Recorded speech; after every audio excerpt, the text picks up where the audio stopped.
नहीं देखना ऐसी मां की शक्ल, नहीं रहना इस दुनिया में।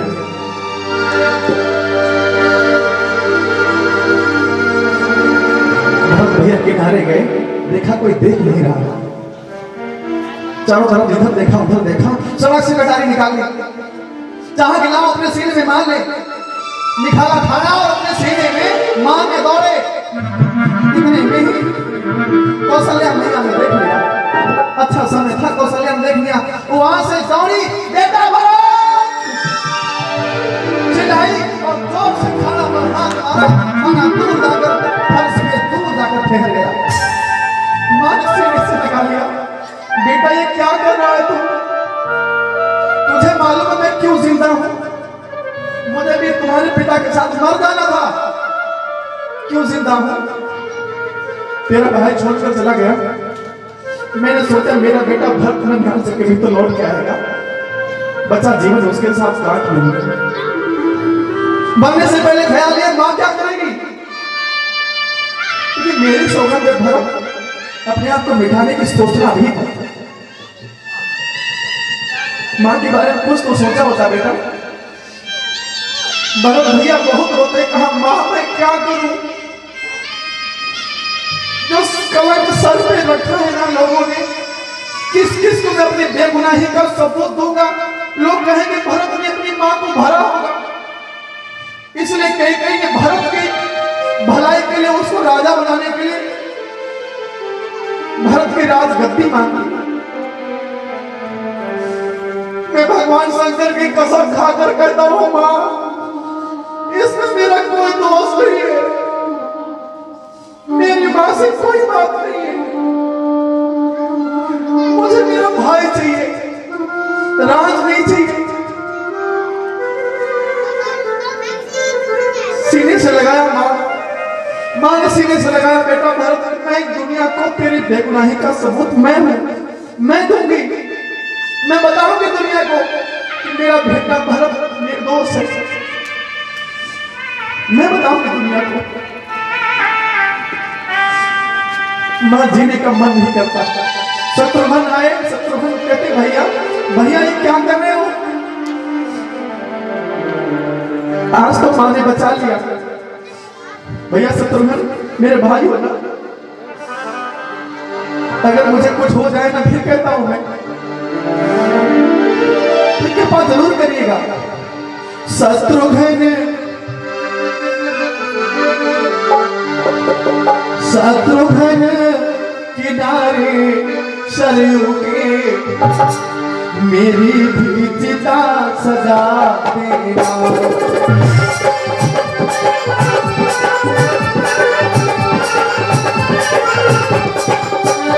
शत्रुघ्न किनारे सरयू के, मेरी भी चिता सजा देना।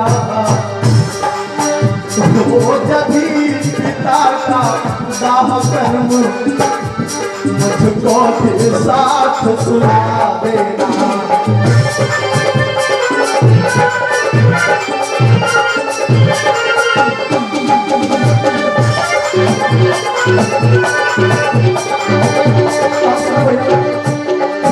पिता बनानी मुश्किल हो तो जल में कहीं बहा देना। जल चिता बनानी मुश्किल हो तो जल में ही कहीं बहा देना। और एक वस्त्र में दोनों को कस के मुझको लुटा देना।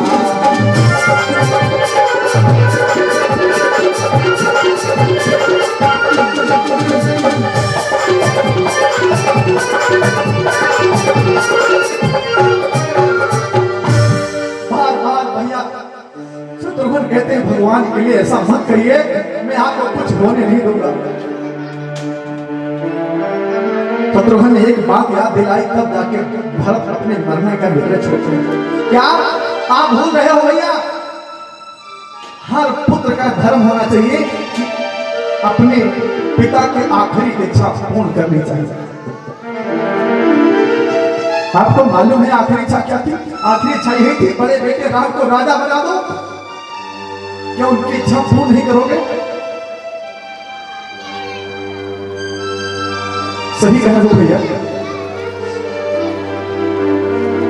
भी समाज में खड़े होकर भरत भैया प्रतिज्ञा करते हैं, रणवीर पिता के बेटे हैं। सुनो प्रजावासियों, गुरुदेव, माताएं, अगर हम अपने पिता के सच्चे सपूत हैं तो हम प्रतिज्ञा करते हैं, रणवीर पिता के बेटे हैं तो उन्हें शांति पहुंचाएंगे।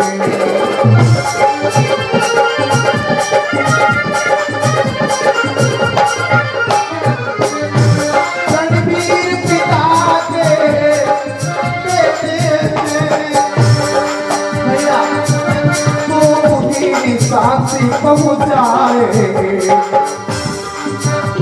कुछ भी हो राम चंद्र जी को, और अब हम अवधेश बनाएंगे।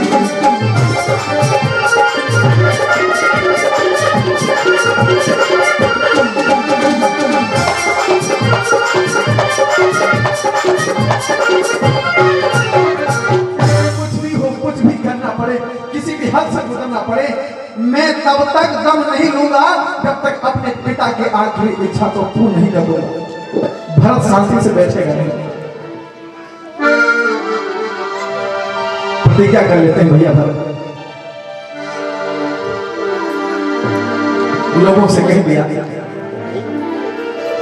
पहले मैं अपने पिता का दाह कर्म करूंगा, जो ही दाह कर्म से मुझे निवृत्ति मिलेगी उसके बाद मैं अपने भैया को वन में लौटाने जाऊंगा।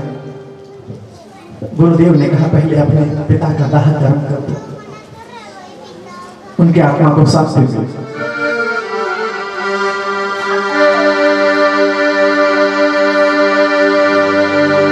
भरत भैया अपने पिता को उनके अर्थी उनके डोले को कांधा लगाते हैं। सरयू के किनारे पर सुंदर से लकड़ियों से, चंदन इत्र की लकड़ियों से सुंदर चिता बनाई गई।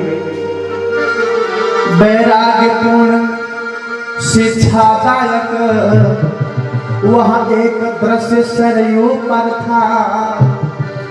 राजा की लाश चिता पर थी और धुआं चिता के ऊपर था।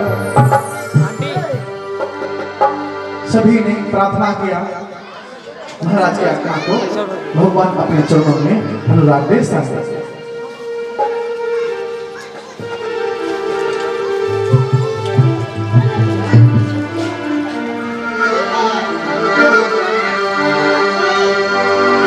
भैया भरत लौट करके आए। कई चाहती है कि भरत मुझसे बात करे, ठीक है, चाहती है भरत मेरा बेटा मुझसे बात करे, बार बार कोई न कोई बहाने से बात करना चाहती है, लेकिन भरत भैया माँ को आता देखते हैं ना तो मुंह फेर लेते हैं। लोगों ने, गुरुदेव ने कहा, भरत क्या भरत अपनी प्रतिज्ञा निभा पाएगा? क्या इस माँ को कभी मां नहीं कहेगा?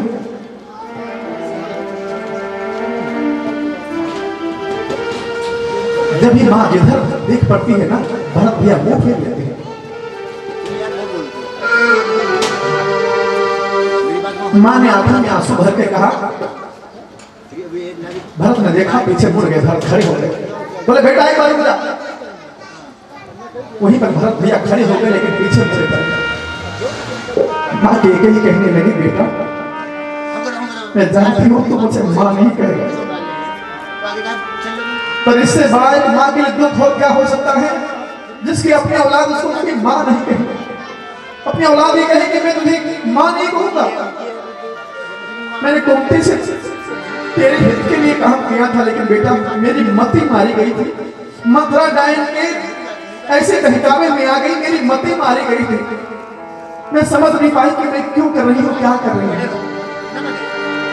जो तुम्हें प्रण किया है ना बेटा, मैं भी उसी में सहमत हूँ। मैं भी सहमति है, मैं भी चाहती हूँ, जाओ अपने भाई और राघव को ले आओ, उनको मुकुट पहना के सेवा निवृत्ति पाओ।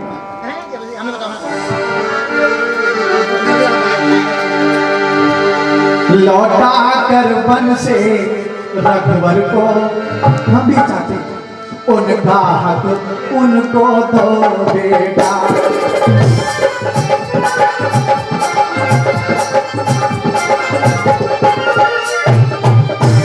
लौटा कर वन से रघुवर को, उनका हक उनको दो बेटा। बेटा ये छाती कर रही है कि माता कह करके एक बार जो कर दिया ना उसको कर डालो, लेकिन भरत माता कह करके एक बार अरे इस छाती से चिपको बेटा।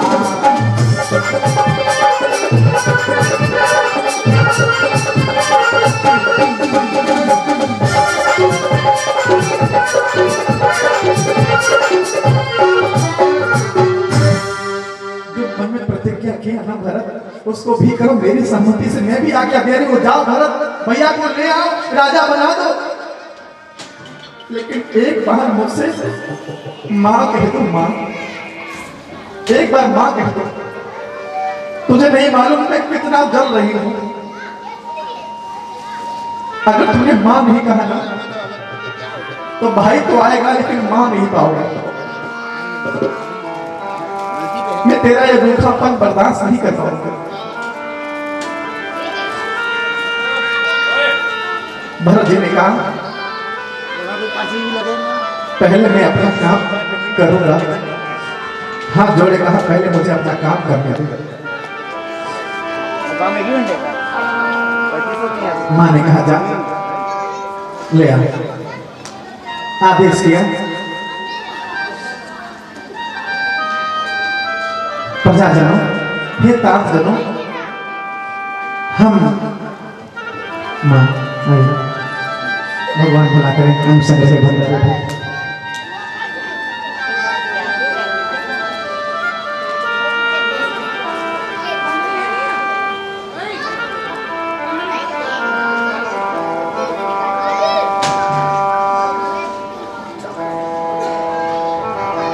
प्रजावासियों से निवेदन किया कि कल सुबह होते ही हम अपने भैया राम को वन से लौटाने जाएंगे। एक यात्रा जैसी प्रतीत होगी। इस यात्रा में जो कोई मेरे साथ चलना चाहे चल सकता है। जो लोग रामसार नदी के किनारे तक गए थे, प्रजावासी लोग आगे पीछे दाएं बाएं रथ को घेरा, सब लोगों ने जाऊंगा या मर जाऊंगा या ठान लिया सब लोगों। प्रभु ने अपना हाथ छुड़ाकर तमसा नदी पर सबको सोता हुआ छोड़कर चले गए थे। वे लोग फिर से चिल्लाने लगे। बूढ़े लोग कहने लगे देखा बेटा, मैंने कहा था ना मरो नहीं, अपने प्राणों की आहुति न डालो,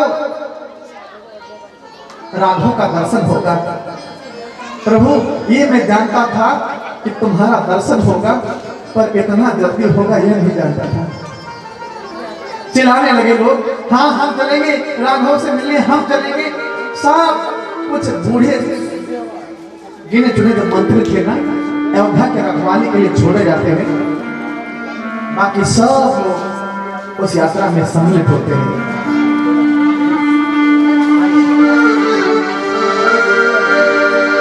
मानो ही नहीं देवता तक वह दृश्य निहारने जल जाते थे। है साथ पाल की स्वतः पर भरत पया दे जाते थे। लोगों ने कहा भरत भैया रथ पर बैठो, पैदल मत चलो। भरत ने कहा मैं इस यात्रा में पैदल ही चलूंगा, क्योंकि एक भक्त भगवान से मिलने जाता है ना। मैंने कहा था ना कि 4 जगहों पर चमक नहीं ले जाना चाहिए, दैव राजा गुरु भाग्य। हम पैदल ही जाएंगे, नंगे पैरों से जाएंगे। मानो क्या इंद्रादि देवता भी उस छवि को देखकर पुष्पों की बारिश कर रहे हैं, धन्य धन्य कहने लगे। भाई जैसा भरत जैसा भाई इस भारत में होना दुर्लभ है। भरत जैसा भाई नहीं मिलेगा, जिसके वजह से ही आज मेरे देश का नाम ही पड़ गया भारत। बोले भारत माता की।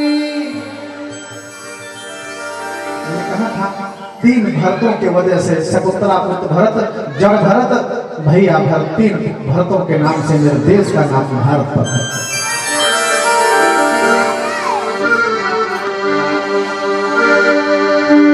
सभी लोग पीछे पीछे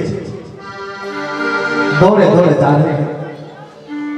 अश्व है, बहुत घोड़े हैं, पालकी हैं, ऊंट है, गज है, रथ है, तुरंग है, सब है, लेकिन भरत पैदल ही जाते हैं। इनकी आवश्यकता बूढ़े लोगों को है, बूढ़े लोगों को बिठाया जाता है। भरत भैया शत्रुघ्न है, पैदल पैदल जाते हैं।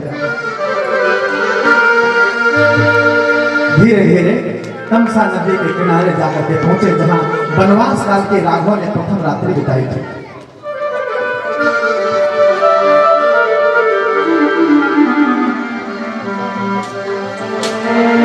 संवाद दिया, दूतों ने जाकर के निषाद राज को संवाद दिया। निषाद भगवान से मुलाकात कर चुके हैं। बड़ी मित्रता है, बहुत पहले की मित्रता है, बहुत पहले की मित्रता है। बचपनों में हम दोनों साथ साथ खेले हैं, पढ़े एक आश्रम में एक गुरु के चेले हैं। निषाद राज ने सोचा, दूतों ने समाचार दिया क्या कि भरत दल बल के साथ आ रहा है, भरत सेना के साथ में आ रहा है, बड़ी धूलें पीछे उड़ रही हैं। निषाद ने सोचा कि ऐसा तो नहीं कि भरत चढ़ाई करने आ रहा है, शायद मां की छाती भरी नहीं हो, अपने रास्ते का कांटा हमेशा के लिए मिटाने आ रहा हो। अगर मुलाकात की उद्देश्य से आता तो अकेले भी आ सकता था, बहुत ज्यादा माता पिता को ला सकता था, लेकिन सेना को लाने की आवश्यकता क्या है? क्या चलो दूतों, ऐसे को भरत को छुप छुप कर घेरा लगा दो, घेर लो। सब धनुष बाण काट करके छिप जाते हैं, जंगलों में, कंदराओं में, पहाड़ों में सब छुप जाते हैं। कहा जब तक मैं न कहूं बाण मत चला दो, तो मेरे एक इशारे पर इतनी बाण चलाना कि भरत का सीना छलनी हो जाए। 2 दूत साथ में ले गए, भरत भैया 2 दूत साथ में ले गए। एक में मछलियों का भेंट देना चाहा, मछलियों का पुरस्कार देना चाहा। क्या ये परीक्षा है? ताली बजाई, दूत आगे बढ़ा, दूत आगे बढ़ा, हटाया, देखा मछलियां रखी हैं। भरत जी ने कहा शत्रुघ्न, इसे कह दो कि नजरों सामने सारा घट जाए। किसी ने कहा मछली शुभ का प्रतीक होती है, लेकिन नहीं, मछली तामस का भी प्रतीक है। भरत जी ने सोचा कि तामसी है, क्या काम इसका मैं क्या करूंगा? भरत से कह दो हट जाए मेरे सामने से। ताली बजाया, फिर से पीछे चला गया। दूसरी ताली बजाई, दूसरा दूत थाली लेकर सामने प्रत्यक्ष आया, देखा उसमें सुंदर सुंदर से पुष्प हैं, मालाएं हैं। भरत भैया मुस्कुराए और कहा ये मेरे काम के हैं। अच्छा किया, ये माला मैं अपने भैया को पहनाऊंगा, ये हार मैं अपने भाई के गले में डाल दूंगा, ताकि इस भाई की हार हमेशा याद रहे कि मैं पहले हार गया, भाई आप जीत गए, आप लौट चलो। समझ गए कि भरत कुमति से नहीं, भरत कोई विवाद नहीं, भरत संवाद करने जा रहा है। हाथ ऐसे कर दिया, सबने धनुष बाण नीचे कर लिया और सीने से लिपट गए भैया भरत। कहाँ है राघव आजकल? बता दिया, आगे यात्रा आगे बढ़ी। पीछे जिधर से पूरी यात्रा निकलती है उधर से पूरी धूलें होती जा रही हैं। निखात राज जी वो सब दिखाते हैं कि आपके भैया यहाँ पर बैठे थे, यहाँ विश्राम किए थे। कहाँ? यहाँ पर सीता मैया के साड़ी के कुछ तार टूट करके गिरे हैं। सीता मैया के साड़ी के तार देखते हैं ना तो आंखों के तार टूटने लगते हैं। पत्तों को आंखों से लगा लगा कर रोते हैं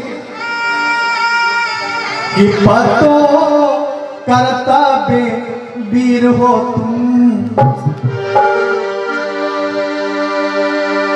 पत्तों कर्तव्य हो, प्रभु राम ने आपको अपना बिछोना बनाया। पत्तों करता बे वीर हो तुम, जो रहे नाथ की सेवा में।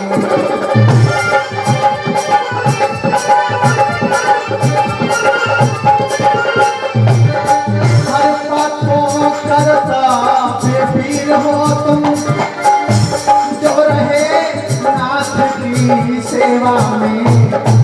और संकेत हुआ तो वृक्ष छोड़, संकेत हुआ तो वृक्ष छोड़, बिछ गए नाथ की सेवा में।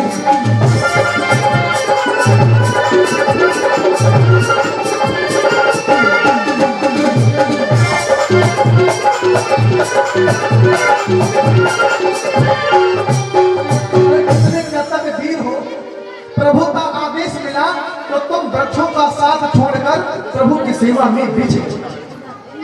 मुझसे ज्यादा सौभाग्यशाली तो आप लोग हैं। जिस पेड़ तरे प्रभु सोए थे वह भरतलाल ने जे देखा जब, पत्तों और कुशाओं के सैया का दृश्य बिलो का जब बिलो के देखते हैं बहुत रोते हैं। आगे बढ़ते जा रहे हैं, आगे बढ़ते जा रहे हैं। धीरे धीरे आकाश में जब धूल उड़ी तो लक्ष्मण जी ने धूल देखी। किसी दूत ने जाकर समाचार दिया कि देखो भरत आ रहा है, सेना के साथ आ रहा है, दलबल के साथ आ रहा है। लक्ष्मण जी ने देखा बात सही कहा, चिल्लाए भैया